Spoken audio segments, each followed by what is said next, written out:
Hello, and welcome to the Epic Human Podcast, where we feature risk takers, high performers, and fascinating people from all walks of life. This is Joe Blair, your host, and thank you so much for listening today. We do appreciate it. Today's guest is Tom Masterson, founder and CEO of Unburden Care, a company that's addressing a really painful issue for unpaid family caregivers. And leveraging some technology that really helps solve this problem in a way that hasn't previously been possible. I'm excited to share Tom with you. He's been a longtime friend and is a brilliant thinker, and I think you're really going to enjoy the conversation we have today. So without further ado, please allow me to introduce an epic human, Tom Masterson.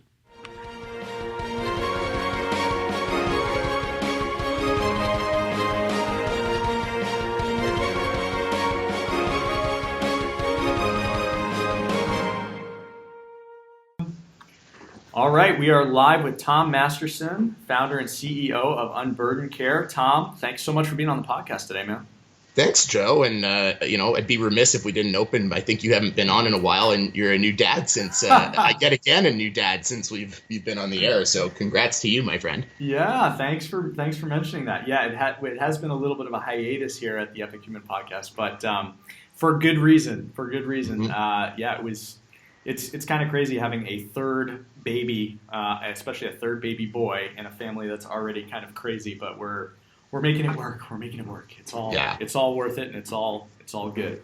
But yeah. So thanks for mentioning that.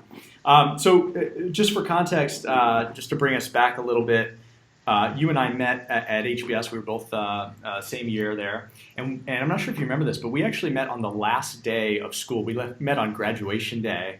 Yeah. And I had, I think a month or so beforehand, I had made the decision to move to Vancouver.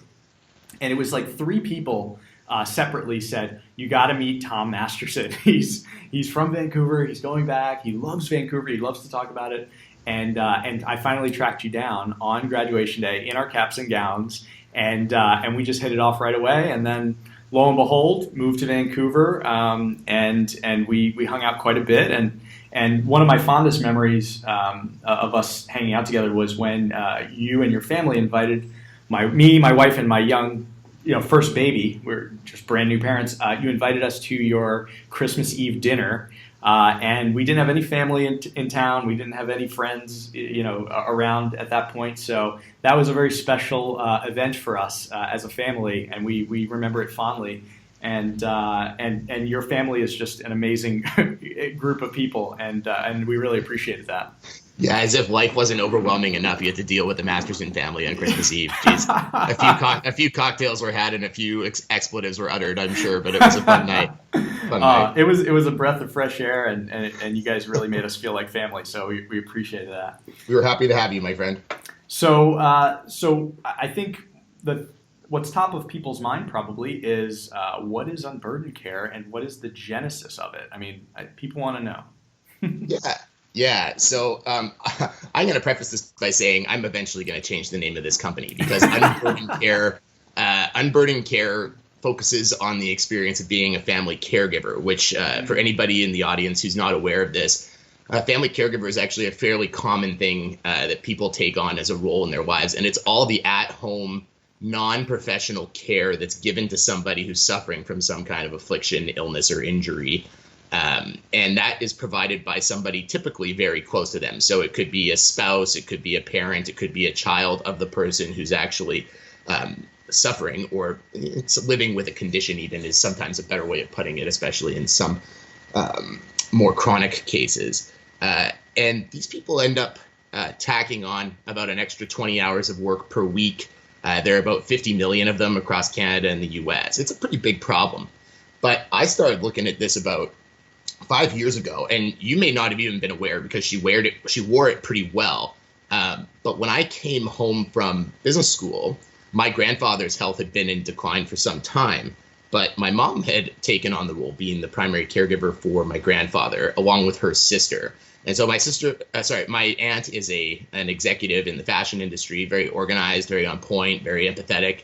But really in particular, the thing that makes this story intriguing is that my mom's a registered nurse. Right. She wasn't working. My dad's a doctor. So there were no resource, skill, or time constraints really placed on my mom whatsoever. And she really struggled with it.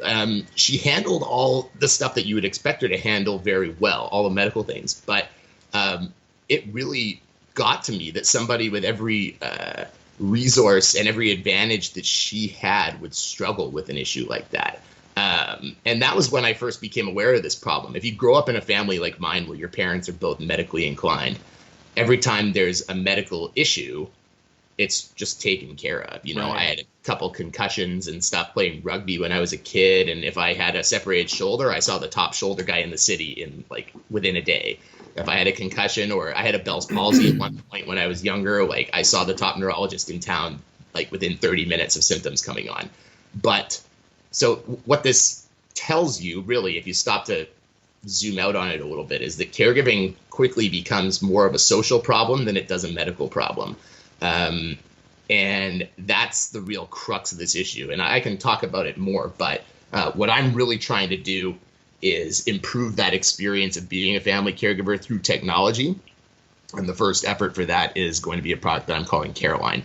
But lots more to tell you about that. I'm not sure. I'll probably stop there and let you jump back in, Joe, if anything. Yeah. No, I think it's worth dwelling on the problem for a little while, because I think this is probably something for folks, you know, our age and younger. We're just starting to kind of see it with our parents and with them taking care of their parents. And I think it's a problem that's gotten worse over the past couple decades and only is continuing to getting worse with, and ironically, it's because of better healthcare, right? So people are living longer and living with some of these conditions that are really quite horrible and degenerative, and you know, they attack both the mind and the body. And one thing I never appreciated was just the wear and tear on the actual caregiver, right? I mean, the focus is always on the patient, but the caregiver, the family member who's doing on this, I mean, they can suffer their own health consequences, whether it's physical or mental. I mean, you probably know much more about that. So yeah, I mean, you could imagine the scenarios when that happens. The first things to fall off, if you're putting in an extra unpaid 20 or 30 hours of labor per week, you try to hold on to your career, which most people are still in the midst of. My mom was fortunate not to be in the midst of her career, but most people are trying to hold on to that. So what are the things that fall off? Chores, your romantic relationships and your social life, your fitness, that kind of stuff is what really falls away. And you're left with this obligation that you don't want to ship off. You don't want somebody else taking care of your wife or your kid or your father or something like that. You want to be doing it yourself. So you cling to that, but all the other stuff has to fall off by the wayside. And that's where a lot of the problem comes from. And your point about this being, it sounds harsh, but a self-inflicted problem is true. Medical care has improved so much. If you think about the earliest genesis of like hospitals, it was mostly surgical suites and triage, and that was kind of it. And then once we started to be able to cure things that people could get better from, that was great. But then we started to be able to treat things that people don't get better from, and that's where like the system was never really designed or conceived that way. And we're now having to shift all this care back to the home. And one of the most striking examples that I've come across, and it's, you know, there'll be a few moments where we get into sort of oh my God kind of moments on this podcast, unfortunately, because that's the world I live in, comes from the world of Down syndrome. And Down syndrome, I don't think I have to explain it too much in that it requires a lot from the parents in most cases to take care of a child who's diagnosed with Down syndrome. But in about 1983, I found some stats on this the other day, so I think I've got the years right. Forgive me if I quote this incorrectly. People living with Down syndrome had a life expectancy of about 25 years in 1983. Fast forward to today, and the life expectancy is closer to 60, which is a phenomenal achievement. And a lot of it is to do with we stopped institutionalizing these people. They're actually having better quality of life. They're being cared for in a humane way instead of sort of a system way. But one of the biggest examples of this, one of the most striking examples, comes in Down syndrome. So back in 1983, the expected life of a person living with Down syndrome was about 25 years old. And that's sort of what the parents were signing up for when they were taking on that caregiving responsibility. And since then, we've expanded that expectancy to about 60 years. And that's fantastic. That's a triumph of medicine. That's a triumph of a new model of care that stops institutionalizing these people and does more to actually bring them back home and take care of them in a more humane, empathetic way. But the really unfair piece is that one of the proteins that's most implicated in dementia development is also found on chromosome 21, the triplicate chromosome in Down syndrome. So it's overexpressed in people living with Down syndrome. And by about age 40, half of all people with Down syndrome develop early onset dementia. And so you can imagine being a parent taking care of a Down syndrome, somebody with Down syndrome, and you think you've gotten them to this point where they can be somewhat independent for the first time in their lives. They're 40, they're washing dishes or something else, but having an independent life, maybe even living on their own. And suddenly they're struck with a cognitive deterioration that is brutal. And I don't think we have proper infrastructure in place in Canada or the US or anywhere really globally to take care of something like that, because that is just an immense twist to put on somebody who's been already caring for somebody for basically their entire life. Wow, I had no idea, and my mom is actually a preschool special ed teacher, so I've been exposed to kind of the front end of that experience and how painful it can be. But wow, I mean, imagine going through that experience, and then there's this X factor on top of it that makes it even harder. I mean, the thing that just jumps out to me is that, I mean, one thing my dad always said is like, are you, when I was stressed out, he's like, is this a good problem or a bad problem? Right? A good problem is you've got a big test coming up, right? Or you've got a lot of work to do. Bad problem is you just found out you have cancer, right? And I think this falls in the latter category, in that in both cases, whether it's an elderly adult or a child with Down syndrome, in that it is a long, painful, seemingly unending type of a problem with no great answers, no solutions on the horizon. But I think your point earlier is that, like, people are up for it, right? People are dedicated. They love their family. They want to do this. But there's no winning, right? There's kind of maintaining, and there's no way to like win the game per se. It's an ongoing battle, and I think a lot of people, they do their best, but even if they're doing their best, from my experience, there's this level of guilt that people feel. It's like, are they doing enough? Do they feel badly because of some of the feelings they're feeling, like, along the way? How have you kind of experienced that in some of the folks you've talked to? Yeah, so guilt is one of the number one things that you have to worry about in this space when you think about the experience of being a caregiver, and actually also about being a patient. And I'm making a really strong effort with this company to focus entirely on the caregiver, because, like you said, they're often forgotten in this space. They're kind of just this altruistic figure that everybody assumes can take care of everything. So patients have survival guilt. Caregivers have guilt about not doing enough. And not doing enough isn't just restricted to doing enough for the patient. It's doing enough for their friends and their other family. And when I've spoken a lot to caregivers in pediatric cancer, and the thing that they want the most help with, this is like striking to me, is that they feel they've got a pretty good grasp on all the medical needs of the kid with cancer. What they're worried about is keeping life at home for the other kid normal. And that's what they feel guilty about, is that because they, rightfully so, have to put all their attention on their kid with leukemia or some other kind of disease that's serious, and if we don't handle that one properly, we might actually lose that kid. We have to, it sounds awful, but in many ways you have to just put the other kid second. And they feel guilty about that. That is something where they feel sometimes like they have micro failures as parents. This kid is meant to be able to just go to soccer practice after school, and maybe they can't organize a ride for them, or they can't come to the game because the other kid has an infusion or some kind of surgery or something that day. And this other kid, the one that has no disease, didn't do anything wrong, didn't do anything to deserve it. And so they're sitting there trying to sort through that. And then the other piece, which plays directly into the problem I'm trying to key into, is that there's a lot of guilt all around in just the moment of trying to get help.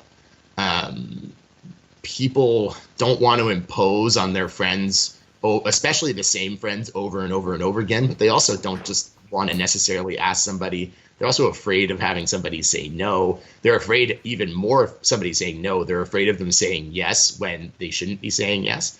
Like somebody has a really important engagement and they cancel it to come help you. That to a caregiver is devastating. They don't want you to be jeopardizing your life to help them out.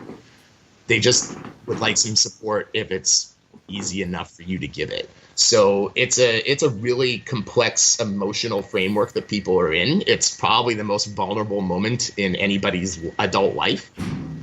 And some caregivers are quite young. I mean, another number that is wild is that about 50 million caregivers in Canada and the US, about 10 million of them are considered millennials. Yeah. Wow, so that's surprising. It's a shocking number because we always think about caregivers through the frame, and I did when I first started looking at this problem through the frame of dementia and Alzheimer's. That's the one where everybody's worried and it's like the population is expanding and the baby boomers are getting old and blah, blah, blah. And sure enough, it is the big one. But if you think about this phenomenon of increased survival that we were talking about, that's not just one end of the curve where the survival is increasing. It's increasing in pediatrics. People are surviving car accidents they wouldn't have survived previously. It's the entire curve is getting bigger. I think it's getting fatter at the elderly end of the curve. But, kids that are surviving these things, they didn't survive 30 years ago. Down syndrome was an easy one because of the striking gain, but how many kids actually survived a brain tumor when in the 80s? Like none of them did really effectively. But nowadays, it's not uncommon for some kid to be born with a really severe heart defect or something. And the surgery is just, we scheduled the surgery for Tuesday and you should be able to you'll be okay. You'll be a bit scarred and whatever, but you're going to live. And this kid now grows up with, some deficiencies of function in the heart or something. And it's a totally different scenario now that we have these kids surviving these things. So it's across the entire bell curve of demographics that we're seeing this increase. So it's not surprising that we see this. But also, sometimes millennials are caring for people with dementia. That's another piece that is often overlooked, is that sometimes the parents are in no condition to look after their parents. Sometimes somebody our age has to step in because our parents aren't able to take care of our grandparents. That's another piece. Happens a lot. Wow. I really hadn't appreciated that. I mean, I think I hadn't appreciated the aspect of kind of our age group both looking after their children and how that's, similar trend is happening. And then, wow, 10 million out of 50 million. That's incredible. So I think, I think we concur that the problem is just extraordinarily painful and pressing and growing. But how do you envision taking that problem on? Right. So one of the things that I have identified, and maybe it's a good time to sort of paint out what my career has looked like over the past 5 years or so, because my career, all the steps in my career don't make sense to be doing anything but what I'm doing right now, which is kind of hilarious. I don't think anybody in their right mind would hire me. I would probably be a pain in the ass to any boss, and I'm not like deep in one particular skill set. But just the quick blow by blow is that after business school, I attempted a search fund, hated it, shut it down. But that was sort of a good first foray into doing my own thing, being unsupervised, doing just everything by myself and hacking it together. And that was a really good experience, actually. Then for a year, I helped our classmates, Umang and Oshin, who had founded Handy. At the time, it was still Handybook when I joined, actually, and it rebranded shortly thereafter to Handy. And I helped them with the launch of their Canadian markets, where we knocked out a couple competitors, and it was a good swift jab to the marketplace by taking Canada on in such strong fashion. And that was where I learned how to sort of navigate marketplaces. And that was a new thing for me. Additionally, it was really the only time in my career that I'd been in a pure tech company and that I had been in a direct-to-consumer play. Those were the only two. That's the only time in my career I've done those two things. So that was really important.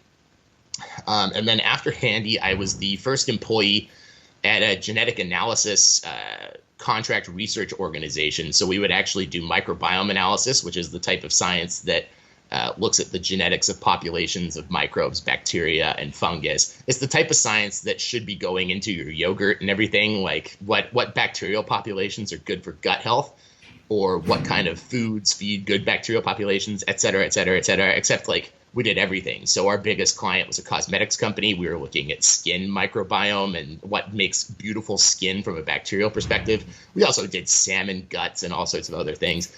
And so that was a great, like, actually build a startup kind of experience, because we got that thing to about $1.5 million in sales, I think, in my first 2 years when I was there. And it's still going pretty strong. And then I got an opportunity to go to a firm in Toronto called Idea Couture, and it's an innovation and experience design firm. The best way I could describe it for people on your podcast probably is that I would think a lot of people that listen to your show would be familiar with IDEO, coming up with ideas for products for companies as a service. Idea Couture basically did the same, but with experiences and services. So I got to go as a life science, healthcare kind of strategy type person. And we got to do a couple projects that were looking at the experience of being a family caregiver.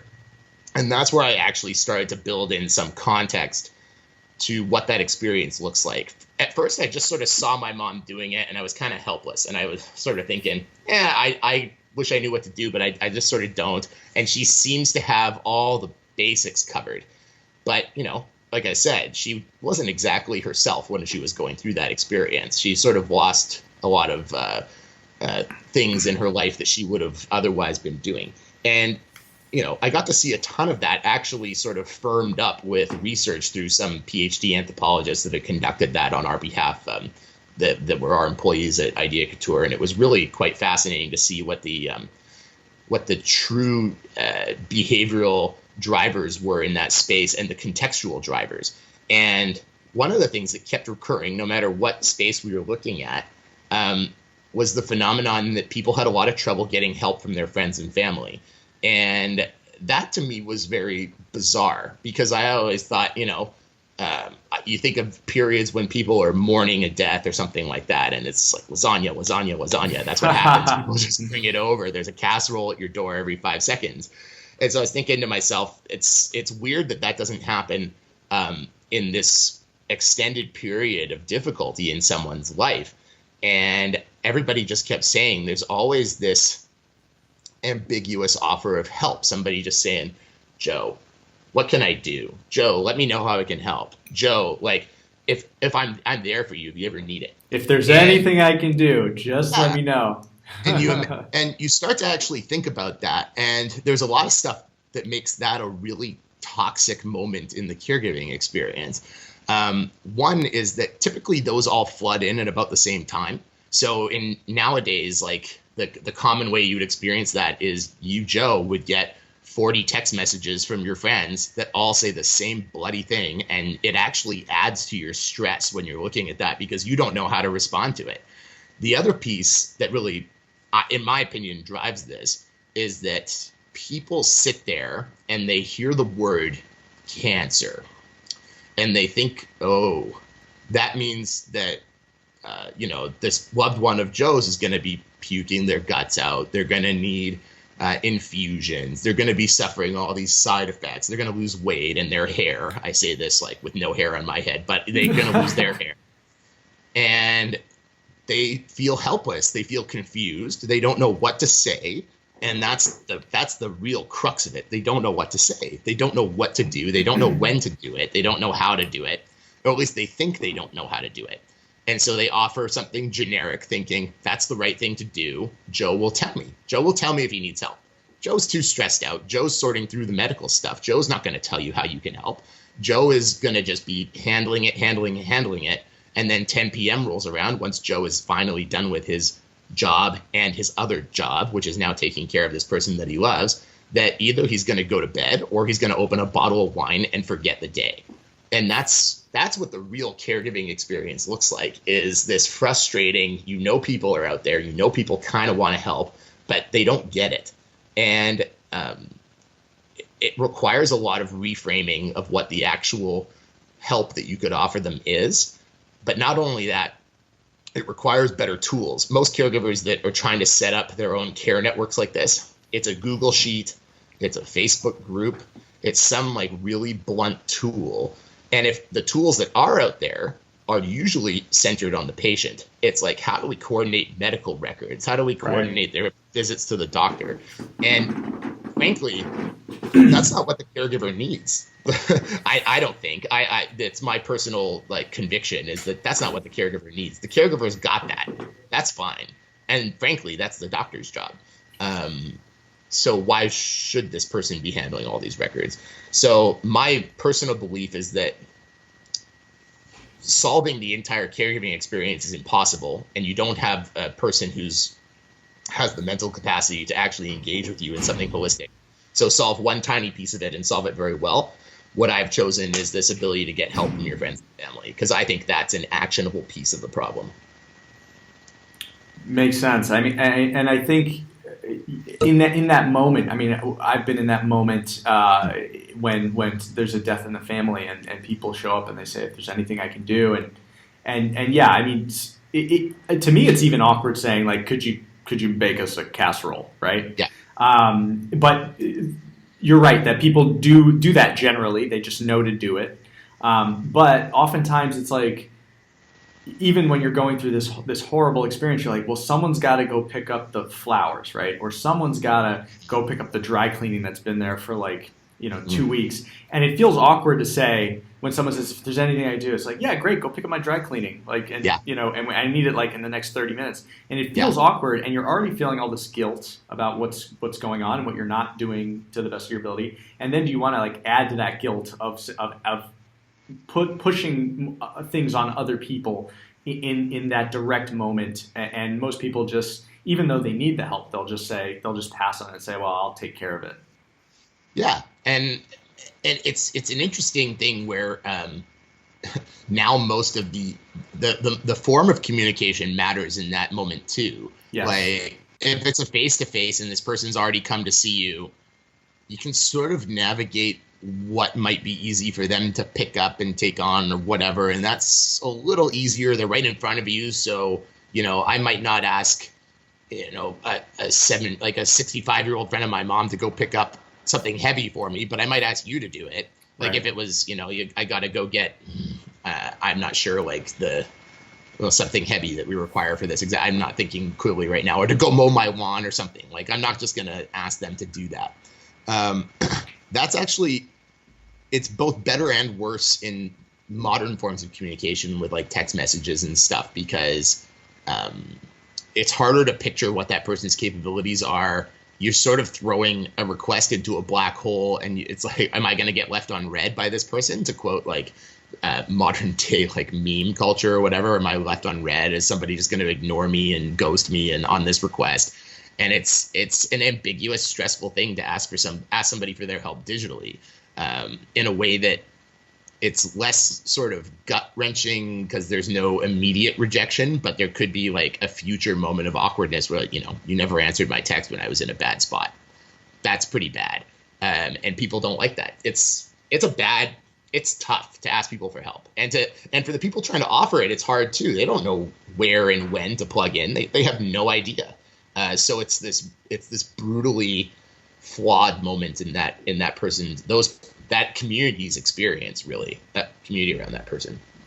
Yeah, something else that jumped out at me when you're talking earlier about when there's a sudden death in the family, mm-hmm. right? It's an acute moment, right? Mm-hmm. Where there's a lot of stuff that needs to be done in a short period of time. So people ask, "Can I help?" They just show up with food.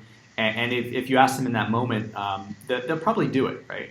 But the difference, I think, and you refer to this, is when you find out someone's parent is going through something really hard, right? Yeah. And they're embarking on this journey. A lot of that offers for help probably happens like right up front. Yep. Right. And then I would imagine it kind of trails off over time. And all the emotion and wanting to take it on and do it yourself is probably at its highest right at that early moment. And then when you need the help, those offers aren't coming in. So it's a little bit different than the funeral aspect. Yeah, and if you've already ambiguously said no to somebody's offer, like even if it was a very random, unclear offer of support before, you already said it no a few times, are you really going to go after they've offered it 5 times and say, hey, now I actually need it? That's a brutal thing too. Right. And there's also just a lack of equity and information at this point too, when you think about the ongoing nature of care. One of the greatest lies in the world is that cancer ends with remission. People just perceive this to be done. It's like, oh, well, cancer is gone. They're healthy now. No, not even close. That person is probably gone through surgery. They're still having after effects of all the chemotherapy they've been on. They're emotionally in a different spot. People who've had cancer and go into remission are not free of cancer. They're free of a tumor. That's all it is. Their tumor is gone. Their cancer, speaking more holistically, is still very much a part of them. Even if it's not an active growth scenario, cancer is still part of their lives. They're always in fear of it coming back is one big piece. So psychologically, that's traumatic to think like it's like when you're being chased by somebody or something, like to make it feel like a movie or something. Cancer is always lurking in the background for those people emotionally, and it's always lurking in the background physiologically. The remnants of those treatments. So in the same way that like everybody has all this support for you at the moment of diagnosis of dementia, or even at the moment that a child is born with a birth defect or something, the idea that the needs end at any point really is flawed. Even in injuries, concussions, we've seen now, we used to always think concussions were, that's a 2-week problem or maybe a few month problem. No, not even close. People grow old with that problem. I've had a couple, thankfully not too bad. But those could come back to haunt me at some point later in life. And that's the reality, is that people perceive the acute problem because it's readily apparent and obvious and it's addressable in a way that they can actually comprehend. But the chronic ongoing problems, they have a really tough time with. They have a really, really tough time with. And you mentioned that some of the more kind of type A type of caregivers, they will leverage some tools like a Google Sheet, and they'll be super organized. I assume that's a pretty small percentage. But what is your thesis around how you can leverage technology in a more kind of direct way to address this problem? Right. So the thing that I've been following. What's the best way to describe this? I think that the core of the issue that I'm trying to get at is this moment of asking for help. And the things that you need to conquer in that moment are information transfer, the amount of time that it takes a caregiver to sort through all the people that they might ask for help to figure out what's that algorithm, so to speak, of how do I figure out which person I'm going to ask, and how do I have confidence that that person is likely to say yes. And so you could imagine, quick aside, like if you have a 15-minute task, go pick up my dry cleaning, are you going to spend 4 hours figuring that out? No, you're gonna ask somebody else to do it. And then you finally need to conquer the awkwardness of that conversation. That's the other really, fundamental piece. So the way that I'm approaching this depends really on technology that's only recently become, we can only recently assign it to a particular purpose. Before it was just kind of like tech for tech's sake. And now it's becoming good enough that we can use it, and that's chatbots. And so what I'm building is a chatbot-driven digital assistant that can manage all that solicitation and scheduling of people's help on behalf of the caregiver. Push that through existing communication channels, text message, maybe like a lightweight web app, that kind of thing. And at least at the beginning. and take all the awkwardness out of that conversation and take all the scale considerations out of that caregiver's thought process. So rather than this one caregiver calling up their friend, having an awkward conversation, this bot knows, okay, these 20 people are available. These 10 have said that they're willing to drive. Therefore, I'm going to ask these 10 people if anybody's willing to give this person a ride. And by doing that, you've effectively created like a micro marketplace, which sort of drives back to my old experience with Handy, is how do you build successful marketplaces? So right now, like the crux of it is building the product, getting people that like can interact with it in the proper way, and then finding ways to ensure that you're going to build a strong marketplace. And I'm sort of rambling on here a little bit, Joe, but like one of the big pieces that I learned, and I can tell you all about my strategy on this later if you want, the key to getting a successful marketplace is to have liquidity of supply. And this is like that moment where if you think about taking Uber, for example, which is a marketplace for rides, the worst experience with an Uber isn't a driver who has body odor or who swerves all over the place. It's when you can't get a car, or you have like crazy surge pricing, or, you know, it takes forever to get the car to you. That's the worst experience. People enter marketplaces on the assumption that they can get the service they want when they want it. Right. And if you can't offer that, then you're not building a very good marketplace. And so one of the keys to this is going to be making sure that we have enough supporters signing up into each of these little communities to actually service people in a meaningful way. Got it. What I love about this idea is it's I think it removes a lot of that awkwardness, because I think, I'm just thinking about myself, but if I were to ask someone one-on-one for a favor, it feels to me a little bit more awkward. The stakes are a little bit higher, because if they say no, they're going to feel bad. I'm going to feel bad for having asked. But if I ask a group of people in kind of a distanced kind of a way, whether it's, and text I think is just the way we communicate as these days, people of all ages, and it's going out to a group, and I think the stakes feel lower. Like I feel like almost everyone can say no, but if one person says yes, then that's perfect, and nobody has to feel bad in that situation. Correct. So I think it's, and I think text is the right way to do it. So how far along are you on your journey of kind of figuring out product market fit and kind of testing this out? Yeah, and quickly, just on what you just said, also not doing it in front of everybody else, like, which is how a Facebook group would work. That's a real guilt driver. You know, if you say no in front of a group of 40 other people, but if you say no in a one-on-one text conversation with a bot, you don't feel too badly about it.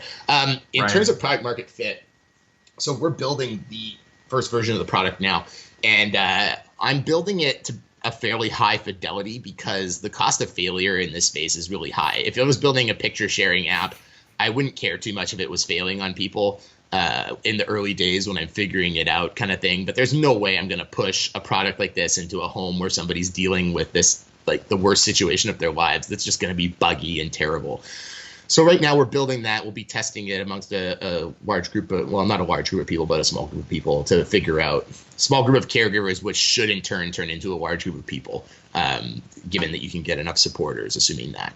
And we'll be doing that over the next few months is what the plan is. I've just made my first hire, so I'm quite excited about that.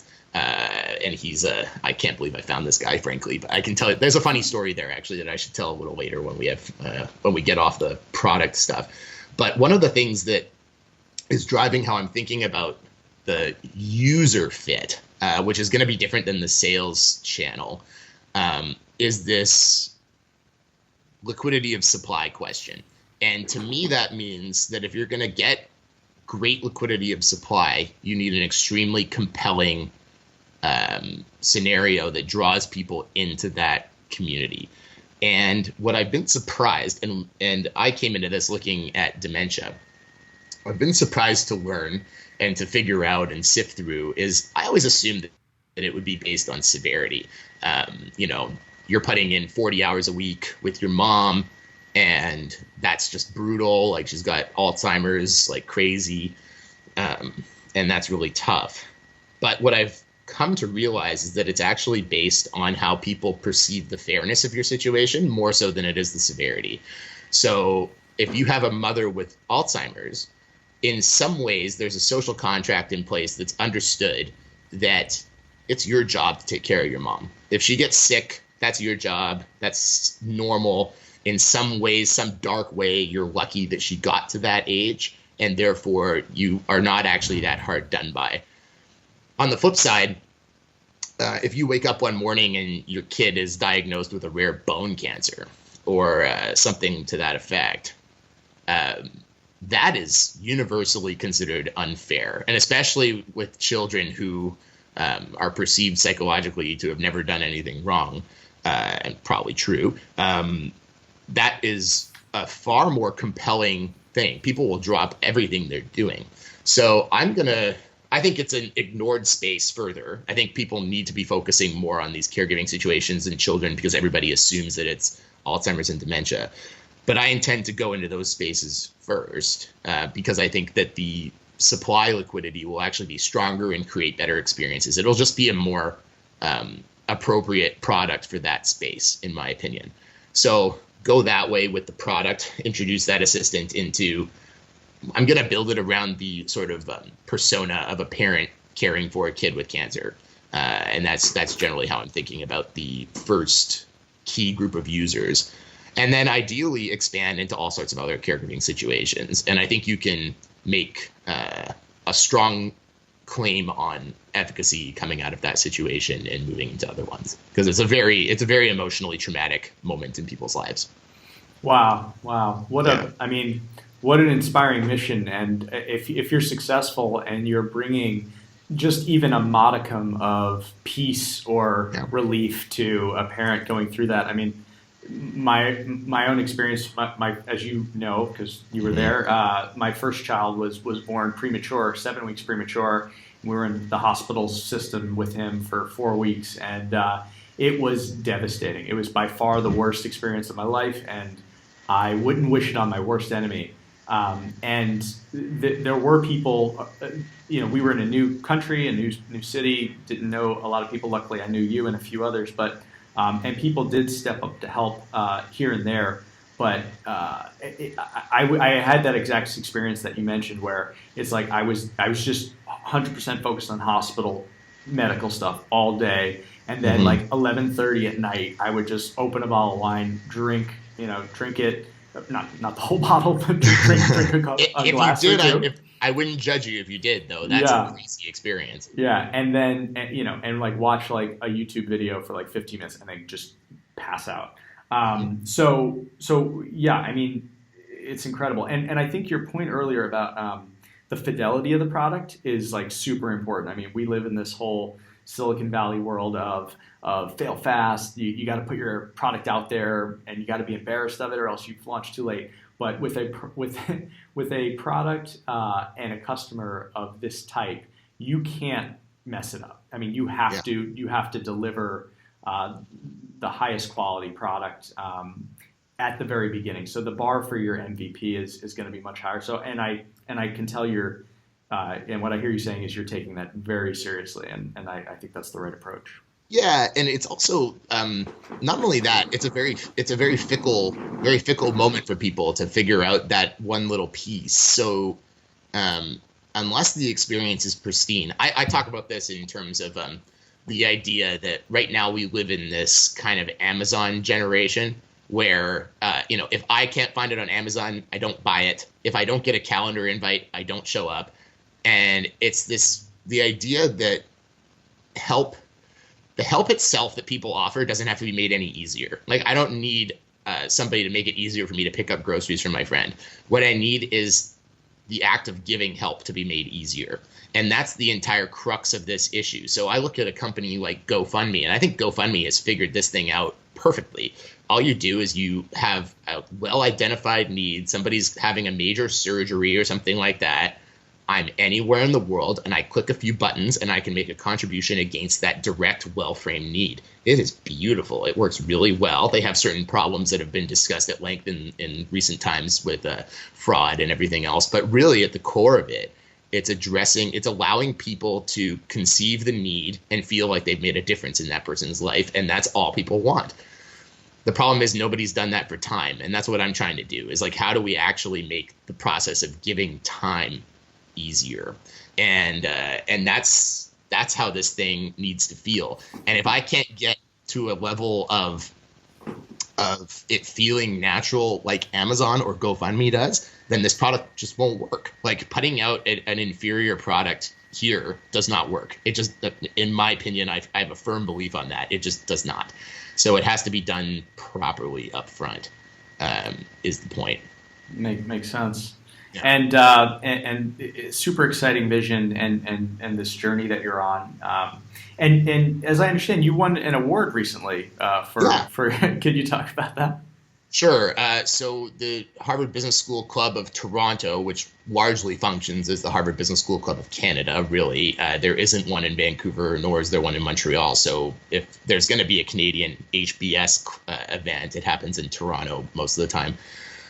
They held a new venture showcase, which was sort of a parallel type competition to the Harvard new venture competition, except that they wanted to expand some of the eligibility criteria for people, because I think one of the main complaints is there are lots of companies where there was a really involved Harvard person, but they weren't necessarily the founder. There was some technical detail that they wanted to expand the eligibility. But yeah, I went out there and I gave a pitch to some really fantastic judges. The most well-known of them is a guy named Bruce Croxon, who founded Lava Life, who is it's a pretty well-known product, and he was on Dragon's Den, which is the Canadian version of Shark Tank. Dragon's Den actually preceded Shark Tank, is my understanding. It succeeded on CBC, on our little government-owned TV channel up here, and it was widely adopted. I think, is it on NBC? Is that where Shark Tank is? I can't remember. Could be. But it's been a wild success, obviously. And like, Kevin O'Leary is Canadian, Mr. Wonderful. We don't often lay claim to him, but anyway, he's on there. And so Bruce was one of the judges. A guy who founded a marketing company up in Canada named Andy Krupski was one, and then a fund manager named Justin Catalano was the other one. But I ended up winning both the judge's choice and the audience choice for the story. For the company. And I think the big part of it was, telling this story through the frame of a metaphor that I had been working on with some, help from some advisors and everything.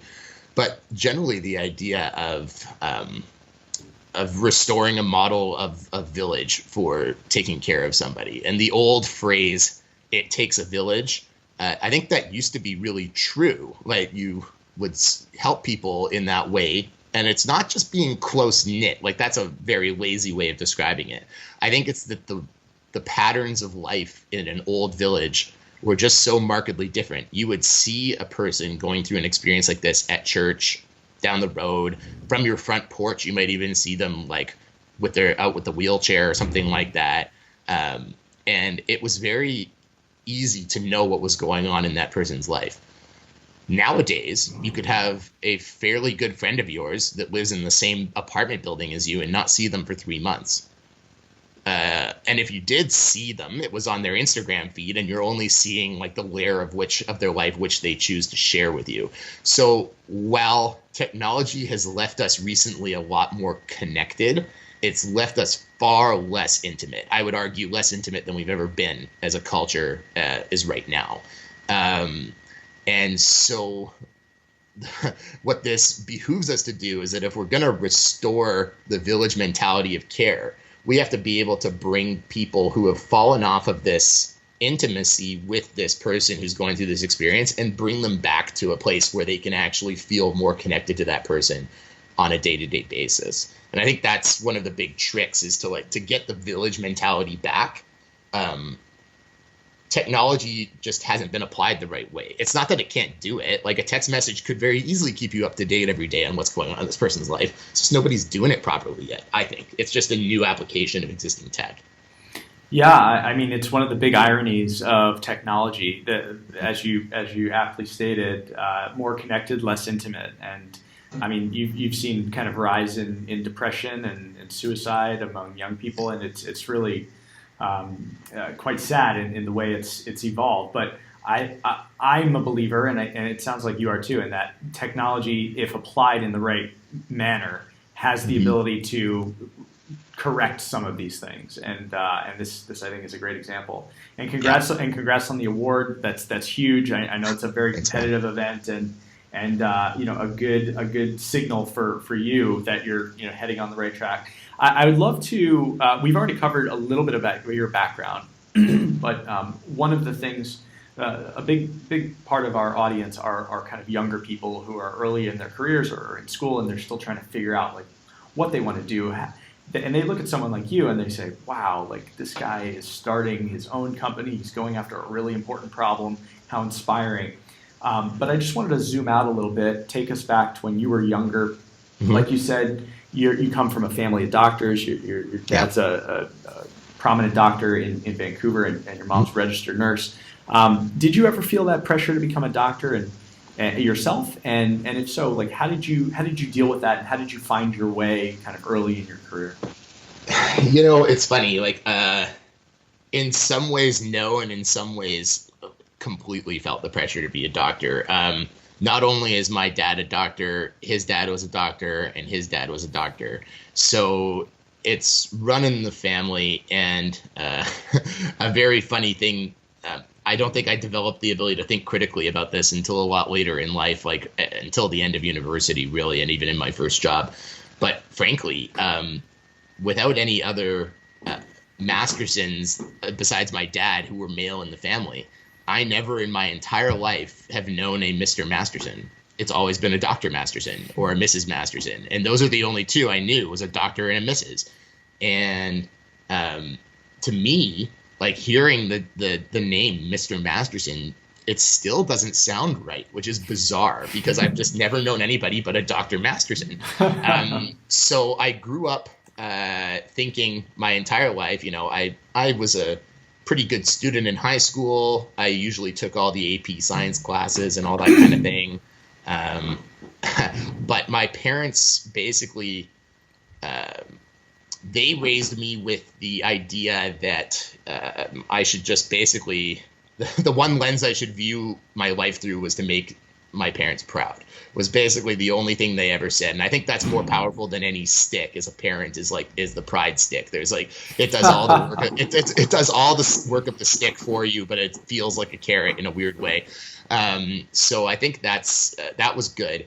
And then they invested in me, and I'm very thankful that I went to a fantastic school with fantastic friends called St. George's in Vancouver. And they espouse, it's a boys' school, so that explains my awkwardness with women throughout most of my life, is that I spent second grade to 12th grade just alone with my buddies in school. But they espoused the biggest virtue there was to be well-rounded.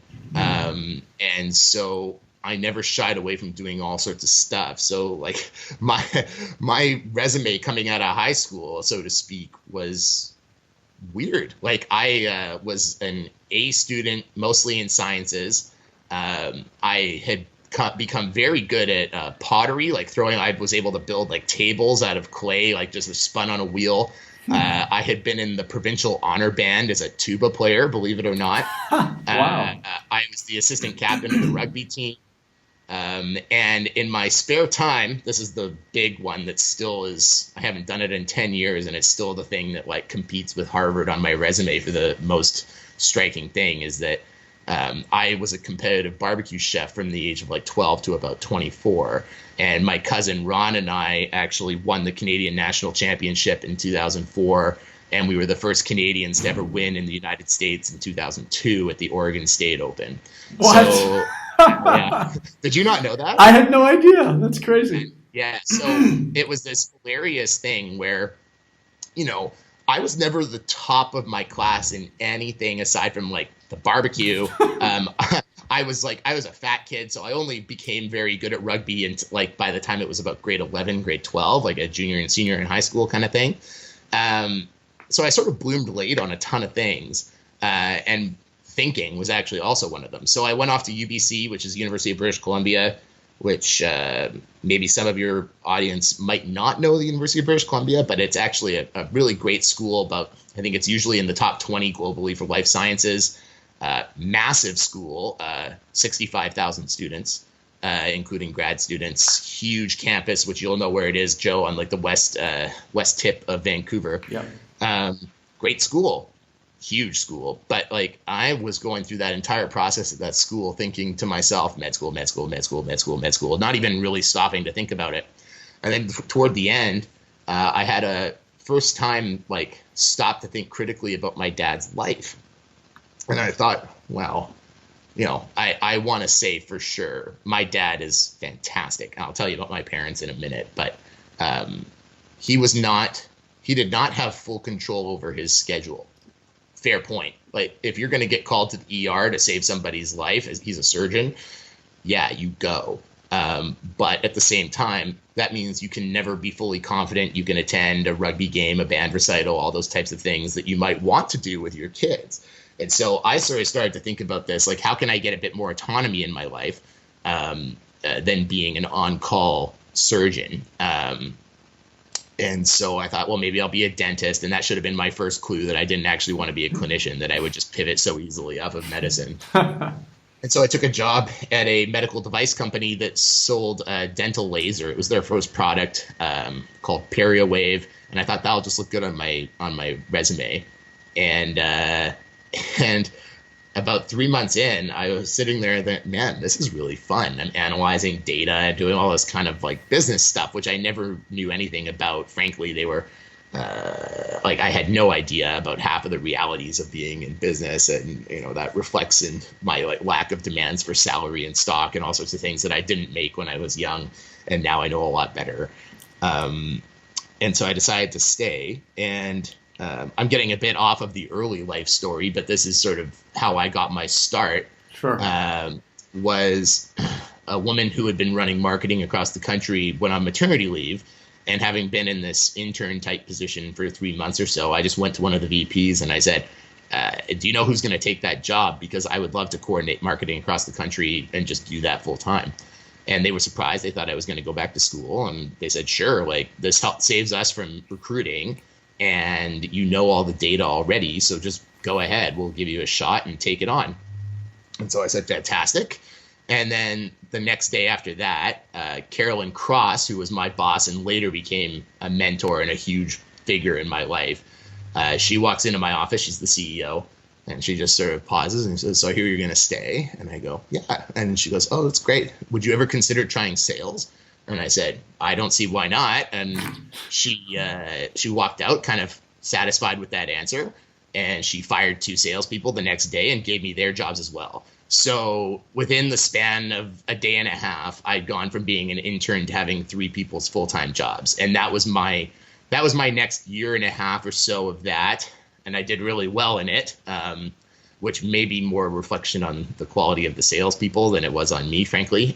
But hopefully they don't listen to this podcast, but they weren't particularly interested. Yeah, I did very well. And she ended up being one of the people who wrote me a reference letter to business school and everything, and been a very close friend of mine ever since. But yeah, so I'm going to stop there because I've been talking about all this stuff for far too long. But no, I love it. I love it, man. So many gems in there. Yeah. Which one? Tuba? Well, the tuba, the pottery, the rugby. Next time, I can't believe I haven't had you cook barbecue for me, because so next time we meet in person, we're going to make that happen no matter what. And yeah, I love your point. Kind of, you know, you're following or you're thinking about following a prescribed path, and then you get some early signals that, okay, maybe that path isn't for me, and then you do some experimentation. And I'm kind of I'm being a little bit liberal with my interpretation here, but you're getting the signals, you're experimenting, and then you get rewarded for that experimentation, and it's kind of a self-reinforcing type of a thing. And I had a similar experience when I first worked at a startup, which is, you know, I was expecting, you know, a very structured program and processes, and I just got thrown into sales. I got thrown into business development, help, you know, go find someone who wants to buy our product, go find someone who would be a good distribution partner. And I loved that. Like I was so attracted to that autonomy, to that freedom, to that diversity of what I was doing. And I think, we share that that excitement over that kind of thing. And I think just more broadly, what we're trying to do here on the podcast is talk to people who have kind of gone off of that main path and have found their own way. And I think you're a shining example of all the exciting things you can do once you jump off that path. I'd love to move over to kind of the quick fire round. And you've already answered some of my questions in terms of like, what do you do for fun, and what's something people don't know about you. And now I feel like I know you way better now, which is just one of the amazing aspects of getting to do this with you. Let's see. One thing what I would ask is, what do you believe that maybe other people don't believe, or most people don't believe?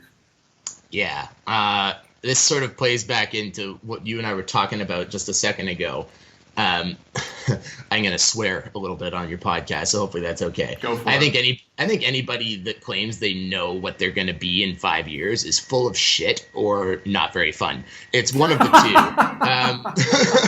And I can't imagine the idea of having a prescribed notion, with all deference to friends in banking. Like, if you think your goal in 5 years is to be a VP in a corner office at Morgan Stanley or something like that, I just don't see a ton of growth potential there beyond in one really narrow silo. I think that there's a lot to be said for building out more of a skill set that's based on flexibility and preparedness than there is to having one that's based on like extreme proficiency in one topic. And that's my personal viewpoint. You can certainly make a fantastic living in a world like that. But I'd also want to know how many people, we met a few that we were fortunate to meet, who had probably a similar way of thinking about things, and then Bear Stearns collapsed around them. And then, the ones that were able to have resiliency in that moment were probably the ones that were never thinking like the be all and end all was having the corner office at Bear Stearns. Right. Because I believe that that's sort of a model. Like, one of the things that I believe that I've trained myself to just live in ambiguity and to be comfortable with knowing that a choice I make now, so long as I execute on it well, is probably going to set me up for something else that I'm going to enjoy, because odds are I've done it well and in a way that I like doing things, that will just set me up for the next moment where I like to do something. That's kind of my belief on that. I think that setting a 5-year goal is stupid. I think that setting like 5-year ambitions and 5-year directions is totally smart. But to actually pretend that you know what's going to happen is ridiculous. I was fortunate at Idea Couture. Also, we had a discipline there that was called strategic foresight. And strategic foresight is sort of more of a business orientation to this same thing, which is based on some U.S. military techniques. And U.S. military techniques are, there's a lot about rehearsal and the plan, but I think one of the biggest things and what we've learned is that the thing that determines the success, like the high success rate of those operations, is that they're prepared for every possible contingency. So it's a model of preparation for deviation from the plan. That's actually what makes them so effective. And so in foresight, they think about these things through that they've got 5 groups of things that can change around you throughout time. It's like a steep V model. It's called as social changes, technological changes, environmental changes, actually like the environment, like clouds and rain and that kind of thing, economic changes, political changes, and shifts in values and how people live life. And what they try to do is project as far out into the future, like, what does the world look like if values change so significantly, or politics changes so significantly? I doubt that 15 years ago people were preparing for Donald Trump presidency, for example. But the model of this type of study is you force yourself to think about things like that. Like, what happens if, from my old genetics point of view, what if we get to a point where genetic sequencing becomes so cheap and accessible that everybody can have their genome done whatever? Well, we should examine the possibilities there from the point of view of, will all that genetic information be owned by the individual or by the state? Those are two very different scenarios that people have to plan for. And then we have to think about what's the economic reality? Is that stuff for sale, or is it definitively not for sale? And these are the things that's like, unless you start to like expand your viewpoint of your own future and be comfortable with the idea that it could go through no harm, no act of your own, like Bear Stearns, it could just go completely sideways on you. I think you're better off thinking about the world that way than you are about thinking about, I want to have the VP title of this particular thing, blah, blah, blah, blah, blah, and XYZ, I'm going to have this house, this thing, this wife, whatever. I think there's a massive flaw in doing that. It sets you up for severe disappointment, and it limits your openness to considering new opportunities and new things. So I believe that pretty strongly. I know a lot of people that have made great successes of themselves. I think they're kind of lucky, and I think they're kind of boring, the ones that have actually done that and been successful at it. Yeah, I love the quote, like, life is either a great adventure or nothing at all. And I'm quite fond of this idea of living in ambiguity and being resilient, flexible, preparedness, some of the words you used. It reminded me of a good friend of mine here in San Francisco named Julia, and we were talking about our kids and how we want to educate them. And her viewpoint is that the world is changing so fast. Like, I don't want my child to train for a career. I want her to train her mind and her skills and her education such that she can change careers every 5 years. Like, let's prepare for that reality. And I think there's a few among us who have done that. But I think, it's a small percentage today. And it's going to be a much larger percentage going forward. Yeah, I think interesting. Like, I wonder if you asked her, what would she say? Would she want her kids to go to university? I'm guessing yes. But do you have a sense of what she'd want them to study to prepare for that kind of thing? I'm not sure. I'll have to ask her. I'll have to bring her on the podcast so we could talk about it. But yeah, that's I studied genetics and business. If I had to do it for the next 30 years, I would study psychology or some kind of social science, right, to understand how people tick. We're going to have a lot of the ability, like, there's so much emphasis placed on STEM with good reason. Like, we're building things. We're in this technological era of building. But the next step beyond technology is what I'm working on. It's how do you apply that technology in a way that actually suits the needs of people? And that's going to be the thing that's in high demand, because we've sunk all of our, this sounds very pessimistic, sunk all of our best minds into tech. And, I think it's a crime that we're putting the best minds of our generation on improving click-through rates on websites. Like, I just can't understand it from a social point of view that we're not solving better problems. But that's my point of view. I think that a social science background in the coming years is going to be extraordinarily powerful. And you already see it reflected in Fortune 500 CEOs. Like, those people typically have, a philosophy background or something like that. And then They did an MBA or something, but they learned people first. And I think that's a crucial learning. Like, I got fortunate. My mom is a high EQ type person, and I learned to learn people from her. And I got maybe a sliver of my dad's rocket intelligence, but, like, she is the type of you've met her. She can walk in any room and be best friends with anybody in 2 seconds. It doesn't take her anything. She just gets it. And, I think that's going to be a big skill, but also just understanding behavior will be a big one too. Absolutely. I have a colleague here who's,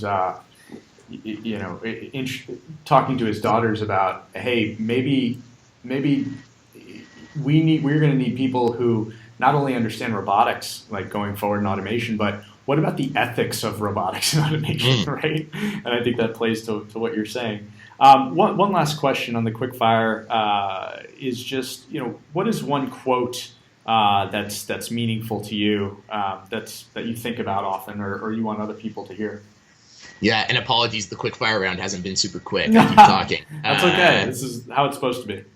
I think the forever quotable Winston Churchill always comes into my mind, and one of the ones he said, I think I'm going to get it right.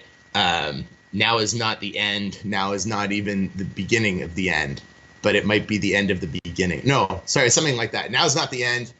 Now is not in the beginning of the end, but it might be the end of the beginning. I think that's what it was. And it was just sort of a commentary on how people always perceive the notion of finality and how it's actually never correct. It's like when you think something's over, it's never actually over. It never is actually over. It's kind of bizarre. And I always love that because it's the idea that I just, he's a quotable guy, but that one always sticks with me. For as long as I can remember, I've liked that one. Unfortunately, most of the other quotes that stick in my head are from movies like Zoolander and Dumb and Dumber. So Me too. I won't. Yeah, I won't. But torture you. But for that one, how do you apply that to your life? Like, how is that manifest in kind of your personal philosophy? I think that it's true in relationships as it's true in business. It's just like a model of tenacity that isn't ridiculous. Like, I think that there are some people that I meet and I get annoyed by them because they're so tenacious, and sometimes it's like the right model for what they want to do. But I just sort of have a bit of an intrinsic belief that if I believe something is the right way to do it, I'm going to find a way to do it eventually. And it might not be worth pissing everybody else off around me to get it done right now, but it will be worth getting done at some point. So, this is the type of mentality that I take in. Like, I believe pretty firmly that the idea I'm working on at this company is big and worth doing, and that it will work. But if it doesn't, there will be another frontier to conquer in caregiving, because this problem is not going away. It's getting bigger. Right. And so there's, I think that failure is a beautiful thing once in a while. It's hopefully not the model, but to learn from it and realize that you're still not even close to the end of the journey that you're on. I think that's kind of the cool piece of that quote. Yeah, I get you. It's like kind of like taking the long view of situations and keeping things in perspective. And it's harder at these. I don't know. I feel it's harder for me these days with like the quick, instant gratification nature of things. And like you said, the Amazon generation is like, oh, I want something. Let's have it now. As opposed to, okay, whether you're building a business or raising children or kind of building a new career or interest or project. It's about, okay, this is going to take time, but if I keep kind of chipping away at it, it's going to become something beautiful and worthwhile. And I think we as a generation, I think, need to really strengthen our ability to be patient and thoughtful kind of for the long term. Yeah, I'm sure you're in the midst of teaching that to your young boys. I would imagine. Are they rather patient, or are they kind of impatient with you these days? Oh boy. I mean, they're young kids are built to be impatient, but they are. We're working on it. The harder part is being managing myself, and I feel like that's always harder. So Tom, how can people find you? How can people follow you or Unburden Care? If you've gathered some new friends or fans who want to root you on your journey, how do they do that? Yeah, I mean, at the moment, people can always connect with me on LinkedIn. Just make sure you attach a message. Oh, I have to tell that story, by the way. But the other piece, the only other place right now that's set up well for like social is right now we're calling the digital assistant for Unburden Care. Her name is Caroline, tentatively. And like I said, there will be some rebranding efforts in the near future. I'm imagining Caroline will stay Caroline. Just kind of a fun pun on care, but maybe not. But the handle on Instagram is caroline.assistant. But I've got to tell that story because I think it's hilarious. Please do. If you have time. Yeah, of course. As I was searching out, as you know, I'm not technical. Genetics, business background, I can't code. But one of the cool things now is that the platforms for making bots have been platformized to the point where it's kind of like doing a WordPress website in 2002. If you know where the right button is, you can launch a site. If you know where the right buttons are in these chatbots, you can build a chatbot. Wow. I taught myself to build chatbots. I can build a chatbot in a day if you want one. It's not a big deal anymore. But getting good at it is hard. And I chose a platform, and so I think to myself, this platform is great because it's extensible. You can put on whatever channel you want. It goes on Messenger, Slack, text, whatever. So I think I need to find somebody who can build the back end on this chatbot, or maybe knows a lot about it. If ideally for the product lead, the first product lead for this company. And so I go on LinkedIn and I type the name of the bot in, and this list comes up. And the first result is somebody who's in Burnaby, which is a suburb of Vancouver. It's just a little ways outside of town, maybe a 20-minute drive. And then everything else is the typical, the San Francisco, New York, Mumbai, like all these things where all these people are. And so I think to myself, LinkedIn is just trying to, they're giving me this like algorithm based, give you the nearby guy first, and then like, here are all the real ones. So I look at all the other ones. Nothing really catches my eye. I go back and see this guy, and I'm like, oh, that's kind of interesting. And he works building chatbots for a large company. And I'm like, oh, it's kind of interesting. But I hate it. I hate it when people send me just a blind LinkedIn request. I hate it so much. And so I have this weird mental hang up, which, makes the rest of this story kind of funny. And I'm currently, as a founder, too cheap to pay for the LinkedIn Premium. So I decide that I'm going to go and find this guy somewhere else. And in true millennial fashion, I end up sliding into his DMs on Instagram. and I tell him what I'm up to, and I suggest we go out for a beer. We have a good laugh. He says, "Are you sure you're not a Russian chatbot?" And I say, "No, I'm totally legit." And we go and have a beer. And this guy, he's fantastic. I mean, I'm asking him questions because I'm not sure whether he's really sort of a side player on a big company's chatbot team, or whether he's the one who's tried to do this and has been so constrained by the corporation that he can't actually build what he wants to do. So I asked him if he's done anything with this bot anywhere else, and he says, "Oh yeah, because of my discount at this company, in my 1-bedroom apartment, I have 15 Google Home speakers." So he has perfect audio and microphone coverage on his entire apartment because he's got 15 Google Homes. And he's built himself his own assistant that he refers to like his Jarvis from Iron Man. And he just controls his life from his apartment. He just does this stuff. So I'm sitting here thinking to myself, I can't believe it. I found the guy that I wanted, and he's here in Vancouver, which is completely insane because the guy you want is never in your hometown. He's always somewhere else. Right. And so I'm thrilled. I mean, this guy, he just signed his papers today, so he's on board, and yesterday. And so, we're going to start building this thing pretty soon. He's got a few weeks of notice that he has to give, but we're on track, and I've got sort of the expert. This guy is renowned for this type of stuff, so I'm pretty thrilled. And he, it's not that surprising. He's the vision is easy to latch on to. It's sort of something that people get behind. We're also doing a cool thing through an organization in Canada called the Upside Foundation, which I would love to plug. They recognize that entrepreneurs are philanthropic but don't have cash, and so they've standardized a way. And I think there's like sort of akin to the Salesforce 111 model, where you can pledge a portion of your company through the Upside Foundation to certain charities that you want to give. So we're going to take a percentage point of the company and devote it to a charity. Likely a children's hospital or two in Canada, but we haven't actually finalized that yet. Probably the local one in Vancouver, BC Children's, and the one in Toronto, Sick Kids.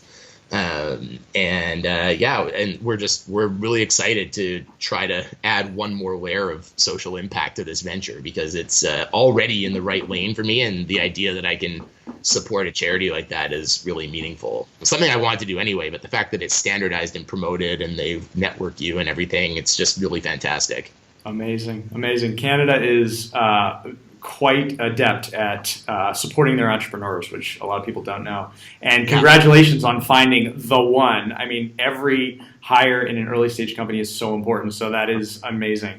Tom, I want to really thank you for being on the podcast today. This has been amazing, as I had very high expectations, and you even surpassed them. So thanks for taking the time, and I think my listeners will really enjoy listening to it and enjoy following you and Unburdened Care going forward. Tons of fun, Joe. Thanks so much.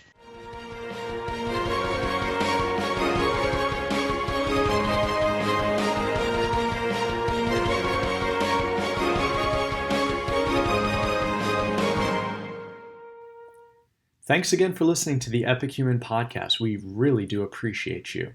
If you enjoyed today's podcast, you can always like, subscribe, or even if you're extra special, you would leave us a nice review on iTunes. That goes a long way for what we're trying to do here. If you're looking to follow us, you can find us on Twitter or Facebook at @EpicHumanPod. And we look forward to seeing you there, and we look forward to seeing you next time on the next episode of Epic Human Podcast.